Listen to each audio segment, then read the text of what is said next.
So we are so excited today. Today we are together. This is so much fun. This is Clary from LCScreenTalk. Hi. And we've been doing a series where we're talking about the highs, the lows of the year so far in 2019. And it's sort of the first quarter going down. We're about to start the summer season. And so now we're going to talk about the surprises. And then we're going to talk about the disappointments that we've had. We have another video. We talked about the least favorites and the favorites, and we had so much to say about all of them that they're separate videos. So, Yes. so it's going to be really fun. But we're going to talk about movies that surprised us, and I'm not including the movies I saw at Sundance that haven't been released yet because they shouldn't count. So, so we're talking about surprises.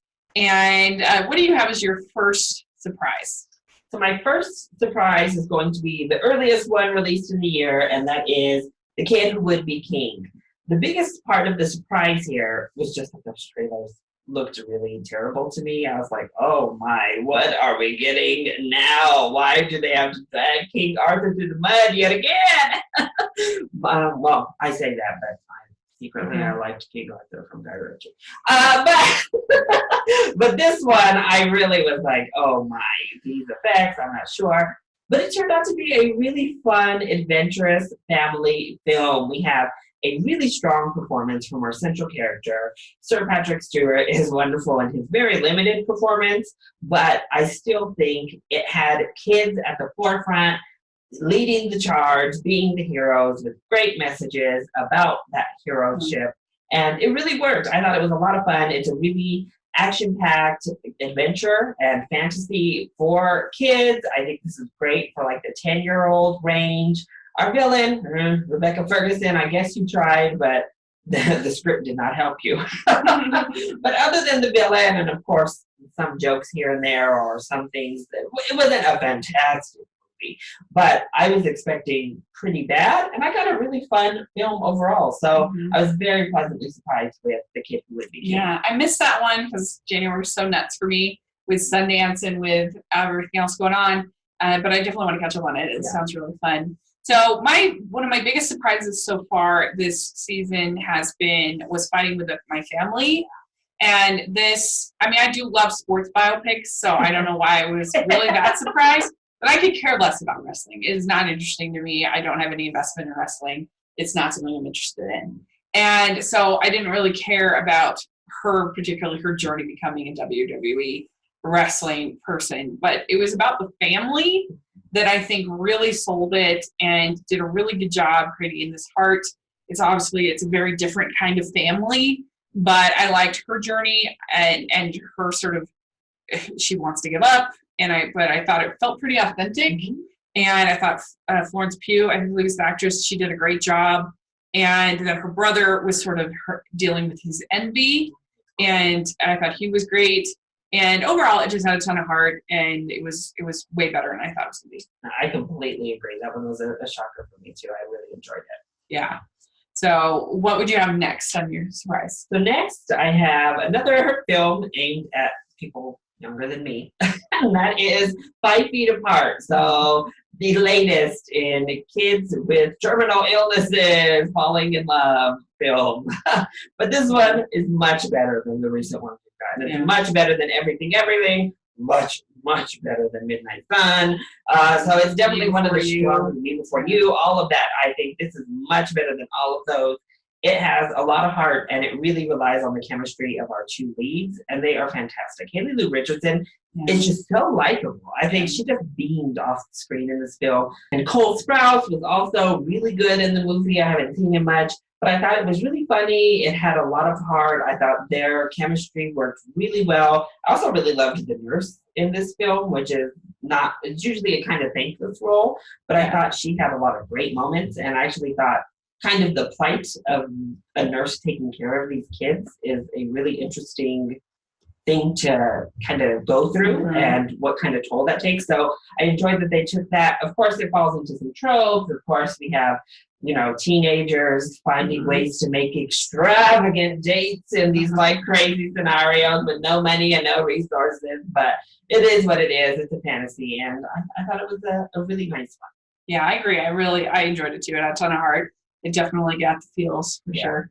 And particularly her gay friend, I thought was very good, very moving. And so, yeah, good pick. That would definitely be a good one. So my next pick is called The Wandering Earth. And this is the biggest movie, one of the biggest moneymakers of the whole world. It's a Chinese movie. And I just feel like we have lost some of the ability outside of maybe Marvel of telling spectacle entertainment, like truly spectacle. And where it's just big and crazy and over the top and fun and dramatic and melodramatic and, you know, all those things. You haven't been impressed with The Rock's career over the past Yeah. And this movie is all of those things that I said. It's about this group of they're basically like living in this kind of dystopian future where everything has become so toxic that they have to like live underneath the ground because the sun has been like knocked out. I don't even know. I can't even explain it all. But anyway, and so they're getting like closer and closer. So they developed this crazy scheme that they're going to have they're going to use like the propulsion of, they're actually going to move the earth through these like satellites. I don't even understand it. I don't even get it. But they're actually going to move the earth closer to Jupiter so that it doesn't explode. Okay. And it's very over the top, very basically like the Chinese people save the day. They save everybody in the world. But I thought all the performances were actually really heartfelt. And it was just, I just felt like, I love Bahubali. This is not as good as Bahubali, but because Bahubali has the music and it's just even more over the top. I loved it. But I don't know. I just felt like this was kind of spectacle entertainment that it's kind of Michael Bay done right. Okay. Without the misogyny and the racism and the other problems that Michael Bay does. And it was kind of like a better version of Armageddon, kind of. It's loopy and it's ridiculous, but it's also emotional. And it was like pretty convincing as far as the destruction and this production design and other stuff like that, especially when you consider that it doesn't have a $200 million budget or whatever. And so I thought it was just fascinating and interesting to see what another culture's idea of sort of that kind of spectacle entertainment is. So I enjoyed it. I heard of it. I just never got around to catching this one. Yeah, it's pretty interesting. It is long. Oh. So, yes, but it's really good. I liked it. So, yeah. So, what do you have at number 3? So for number 3, my third biggest surprise of the year is Stormboy, which was an Australian little film. So if you know me at all, you know I'm a sucker for animals. I just love animals. They're a passion of my life. And animal movies, we can be a hit or miss, though. So recently, I think we've actually been doing a pretty good job with animal movies. I think A Dog's Way Home, we both enjoyed pretty well. But Stormquiet tells the story of this little boy. It's an Australian production, and he's obviously from Australia, that tackles the poaching issue of these pelicans on this beach, as well as indigenous people, and them being run off of their land within Australia as well. But really, it's an intimate story about this little boy who finds these eggs and these little chicks and nurses them after their mother has been shot by a poacher, and then him really connecting in particular with this one, Mr. Percival is the pelican's name, and it's so cute. This pelican, I don't know how they train this pelican because he's so expressive and wonderful. And the connection is so beautiful. You are constantly just like so endeared to this bird, which is such a more difficult task to really get people to care about a pelican like this. Jai Courtney is maybe the best I've seen him. Usually he does not turn in good performance, but here I thought he worked really well. Jeffrey Rush is in this film. He's also very strong. So it's just a really heartwarming movie. It's a throwback to films that we don't see as often anymore. Part of that could be that it is a remake of another Australian film, but I didn't know what really to expect going in. I had seen the trailer. It looked like it could go either way, be really cheesy or be really heartwarming. And it turned out to be one of the more heartwarming films I've walked out of this year. So I really enjoyed it. I actually have a screener link for that, and I've been meaning to watch it. So I'm really excited now to watch it. All right, so my last one that I wanted to recommend is actually kind of a twofer. It's a little bit of a cheat, but they're very similar movies. Okay. I really like two indie films one called To Dust and one called Pendleton. And To Dust is about this man. He's I guess a Hasidic Jew. He's an Orthodox Jewish man.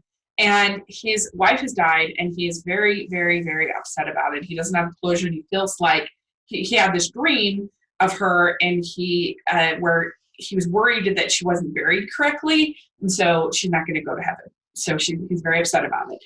And so he becomes kind of obsessed with the idea of decomposing and how she's going to, whether they did it right or what during the customs, And so he reaches out to this biology professor from this community college, played by Matthew Broderick, and they both kind of join together to try to understand decomposition and try to understand. So it's kind of this unlikely friendship, and I thought both of the performances were really sweet, and it had a really sweet message.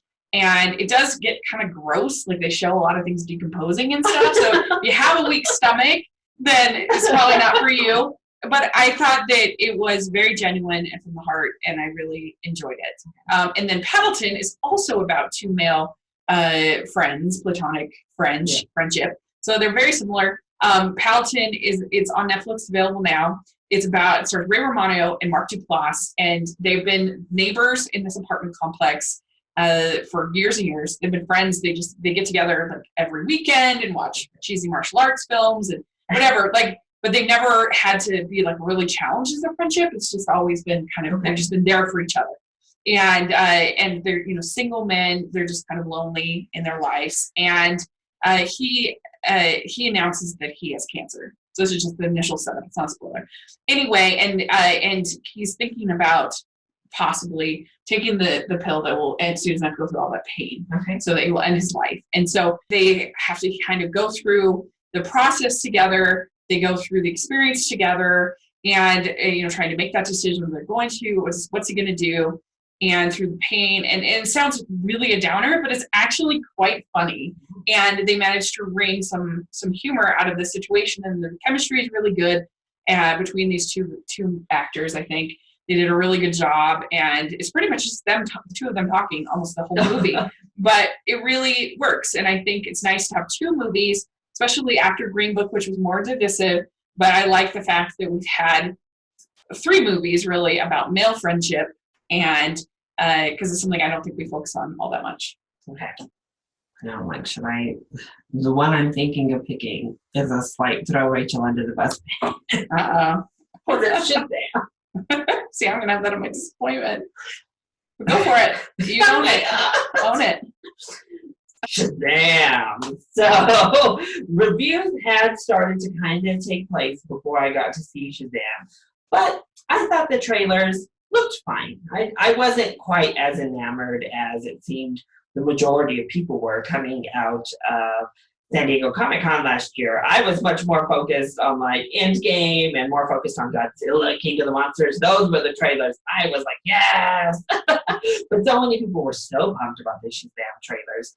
I continue to be like, well, you know what? Zachary Levi, he's obviously very handsome and very charming, so why not? And Shazam as a character, he's never really done it for me. I haven't really ever cared much for Shazam or about Shazam. But I had a lot of fun. This was so much more than I had anticipated heading into the film. First of all, they really, I know this is one of your negatives, but they definitely go darker in the film than I really had anticipated. And overall, I enjoyed the moments they went dark. I also thought that the film was very funny. It was right in my wheelhouse of taste. Zachary Levi is perfect at casting as Shazam. I thought he was absolutely fantastic. I also thought that all of our supporting cast, the kids in the foster care that are living with him, are all wonderful. And particularly that little girl, the smallest little sister, is so cute and endearing. I loved it. I think that our villain is a little bit weak.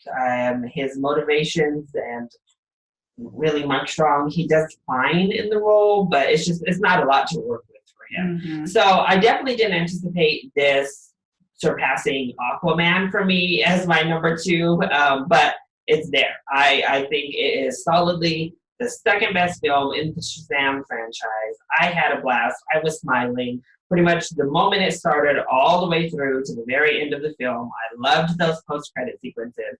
And that's saying something when it comes to the DCEU because they are very hit or miss. But right now, they're on a roll. So it doesn't come close to touching my number 1, Wonder Woman, but it still is solidly number 2 for me, which was quite the shock. There you go.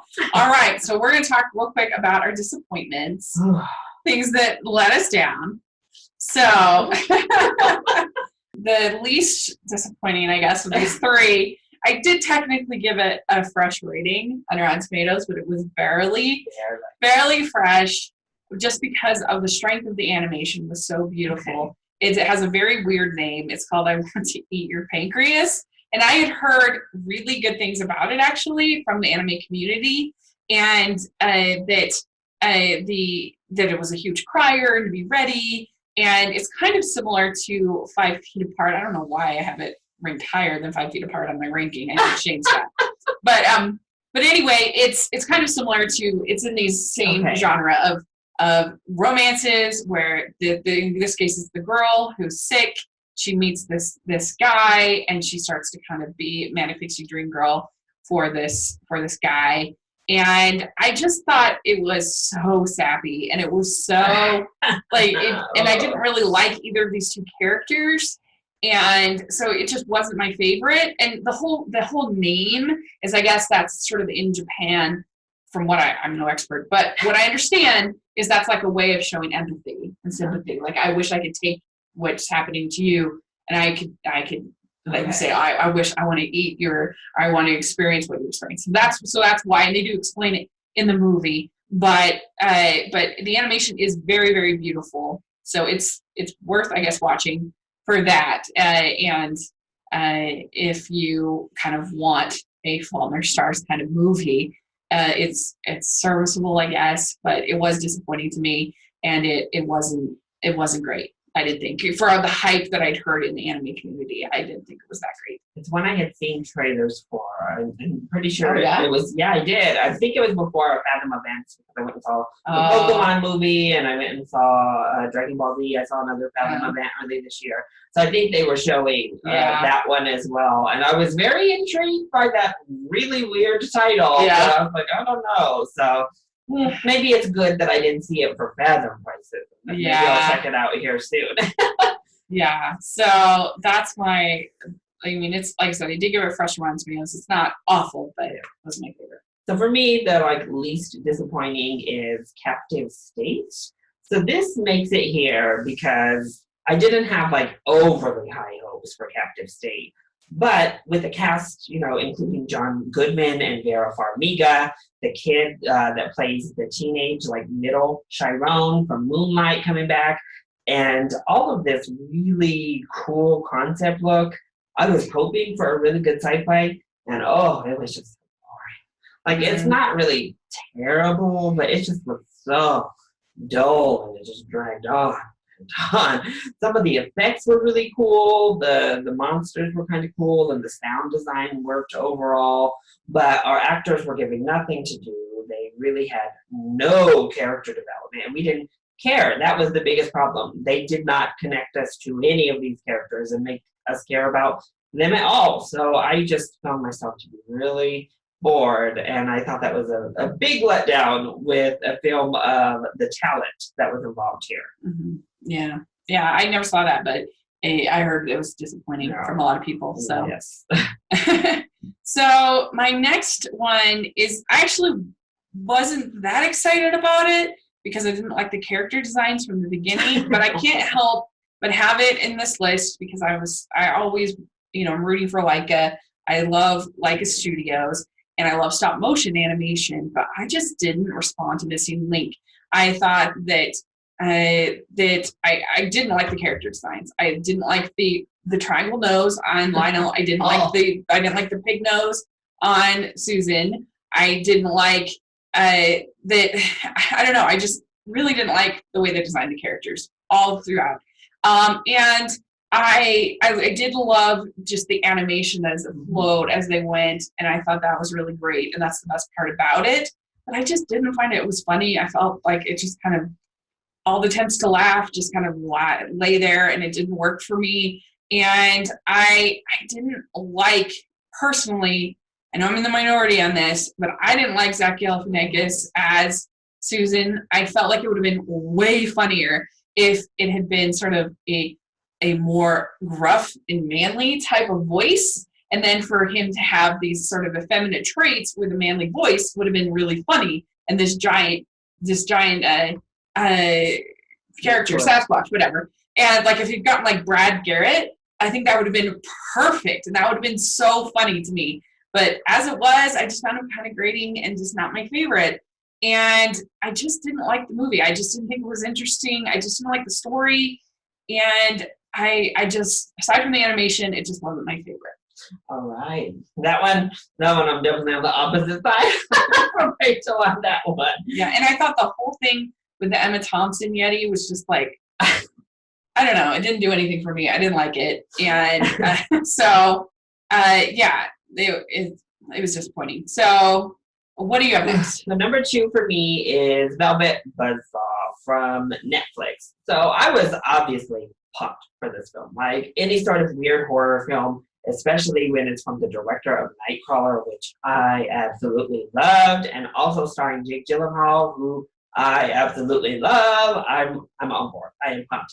I actually can't remember the last time I really didn't like a Jake Gyllenhaal project. I wouldn't say that I really didn't like Velvet Buzzsaw either, but I mean, my expectations were just like super high going in. I thought that first trailer looked awesome. Toni Collette coming off of Hereditary. It had all the recipes. Rene Russo back again, also from Nightcrawler. It had everything there for me to like just be ready to absolutely adore this film. But I think it wanted to say more than it actually said. That was my biggest problem when it came to Velvet Buzzsaw, is that it really is kind of a satire on high art while becoming that exact satire. As it goes through its emotions, it makes fun of people who indulge in all this expensive art and the super artsy stuff that doesn't make sense, and they just inject their own stuff into it, blah, blah, blah. But it then becomes just that. It becomes like this piece that wants to be such high art and high concept and super style, but it really has like no substance under that. There are a few good kills. Jake Gyllenhaal is great, as he always is. I mean, he was fantastic in the movie, but it just didn't have enough substance under there. And I think Nightcrawler had that substance to really back the film up, and it had that message of the like real creep factor. And this one just kind of like let me down on all fronts. So it was a stylized, kind of cool concept that was okay executed, but it just kind of left me feeling meh. Yeah, I mean, I thought I gave it just barely fresh. On Rotten Tomatoes, it was like 5 or 5.5 out of 10. Just because I did think some of the kills were sort of creative, and I did think it was funny enough. Yeah. It had enough laughs for me, but it's not great. So my final choice is one that I really won't go into that much because everybody knows. If you follow my channel, I was very disappointed by Shazam. I thought that that I didn't like that. It felt to me like two movies that were being pushed together that didn't mesh well to me, and I felt like the tone just didn't work in the shifts of tone, the transitions. I didn't feel like worked very well. I didn't feel like you had the same person that was the younger version as the superhero version at all. Like I didn't see any of those same tendencies between the two, in my opinion. And I didn't think the humor worked as far as the tone, and I didn't think that the violence worked for sure. And especially the scene in the boardroom, I felt was very tonally just not in fitting with this family film that they set up. And it's not the problem of it being necessarily violent. I've seen movies that were more violent than that, but it was all about how you manage your tone within a film. And to me, it just didn't succeed in that. And so I found it very uncomfortable, and I just wasn't enjoying the experience. And I don't know, I didn't like it. It wasn't for me, and everybody knows why. And so, I didn't go into that movie. I was expecting to love it because I love Zachary Levi. I love, I love Flynn Rider so much. And so I was expecting to love it. I didn't love it. And it's probably, especially with my life experience associated with it, it's probably my least favorite of all of the DC movies, just because now it's just so sour for me. But yeah, I didn't care for it. I didn't think it was successful in doing what it was trying to do. And so, yeah, there you go. That was my opinion on that. So I also have a superhero movie to rank in at number 1. And mine is one that I referenced in our worst movies of the year list. And the reason it didn't make that number 3 spot over there was so that I could feel that was another bad movie and mention this one here, and it's Hellboy. This movie, oh my gosh. Yeah. So I wasn't sold on the trailer, I'm going to admit that. However, Hellboy's design, I even bought a t-shirt with the new Hellboy with the fire crown, because it looks really cool. It's such a cool, just aesthetic. Plus, Hellboy's design was cool. We've waited all of these years for another Guillermo del Toro Hellboy, and obviously we didn't get that. So it was okay, if you're not going to give us another Del Toro film, at least give us something fun, at least maybe comparable, not as good, but still fun. No, they didn't. They gave us garbage. I mean, this movie is bad. Talk about a tonal mess as well. It was really trying to aim for Deadpool status. It threw so many horrible, corny jokes in there. In between, chopping someone's head off in slow motion, skewering people on the street, and then they're cracking these terrible, horrible jokes on the side. They had the effects. Oh my gosh. For a 2019 major studio theatric release to look this bad for a comic book movie is shocking, actually. For it to be this horrible, it's bad, dated video game looks in this film. This weird thing they do with this spirit, this gross, amalgamation that leads up to half of a body from these dead people that one of our characters is able to channel, is disgusting and terrible. It's just horrible. This plot is stupid. Mila Jovovich is just terrible in this movie, hamming it up in this generic, horrible villain. The only good thing is Hellboy himself. I thought the actor did a good job, and the practical effects on Hellboy looks good. Outside of that, there is not much to redeem. And even with the bar that I set being hope it's fun, and this way undershot that to be the most disappointing experience I've had in the movie theaters this year. Yeah. I'm glad I didn't see that. Yeah. No. Very glad. So there you go. Well, let us know what has been the most surprising for you and what has been the most disappointing. And so try to keep your outrage to a minimum. That's fine. But put in the comment section, be nice, and let's talk about it. It'll be really fun. And so where can people find you? You can find me here on YouTube as well as Twitter and Instagram, all on LCScreenTalk. Great. You can find me Rachel's Reviews, all our social media, and on iTunes and YouTube. So give us a thumbs up and subscribe to the channel. And thanks so much. Yeah. We did it. We did it. Bye.